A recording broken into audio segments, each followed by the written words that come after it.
tinatanong mo, sa natuklasan ko sa Pilipinas? Natuklasan ko na si Sara Duterte hindi sumasali sa debate dahil... sagutin nyo. Dahil ano? Si Sara hindi sumasali sa debate dahil... kaya nung 2022, nung butante pa ako ng Duterte, nung Sauli Duterte pa ako, narinig ko si Sara na hindi siya sasali sa debate. Sa akin, okay lang. Pero alam ko na ngayon kung bakit hindi siya sumali noong 2022 sa debate, ga. Yan ang natuklasan ko, ga. Mahina talaga. As in, kahit ikaw, napansin mo yan, di ba? Kahit ikaw nakikita mo, naririnig mo, hindi ka naman siguro bungol.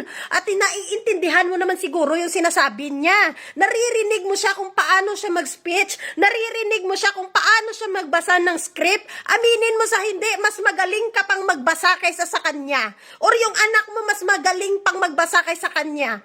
O ngayon, sabihin mo sa akin, proud ka ba sa nakikita mo at naririnig mo? Kung paano siya sumagot sa mga interview niya. Wag ako, oy! Wag mo akong tanungin kung ano natuklasan ko, ga. Tandaan mo, solid, Duterte ako noon, ga. Duterte supporters ako. Yung di puta, nakikipag-away pa ako sa mga kaibigan ko dahil sa Duterte na yan. O ngayon, tanungin mo ako sa natuklasan ko, kabubuhan ang natuklasan ko, kabubuhan. Yun lang. Alam ko maraming DDS ang magagalit. Sasabihin nila, bakit sino ka ba? Ano ba achievement mo? BP ang sinasabihan mo, attorney ang sinasabihan mo, tapos ganyan ka magsalita. Yun na nga eh. Bakit nyo ikukumpara yung BP at attorney sa akin na ako'y ordinaryong Pilipino lamang? Ito ay sinasabi ko sa inyo ay katotohanan lang. Masaktan na kayo kung masaktan. Ang pinakamasakit dyan, kahit anong gawin nyo, BP yan, attorney yan, tapos ganyan siya. Ha? Kaya bakit? Tanungin ko kayo, proud na kayo sa kanya. The way siya magsalita. Tama nga si Jam Magno.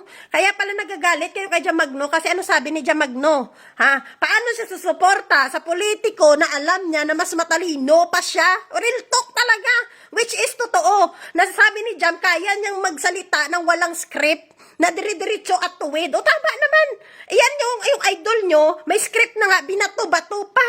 Dinaig pa niya yung anak nyo pag nagbasa. Totoo yan, real talk yan, masaktan na kayo kung masaktan, pero yan ang realidad. Huwag nyo nang ipilit, huwag nyo i-validate yung kabubuhan ng politiko. Diyos mio! Like my answer. She may not like how I answer. She may not like the content of my answer. I am answering. How sad. Hindi naman ako galit sa'yo sa personal na reason. Siguro naiinsulto kasi how can I support a president kung alam kong mas matalino ako? And girl, kaya kong mag-extemporaneous na wala akong binabasa.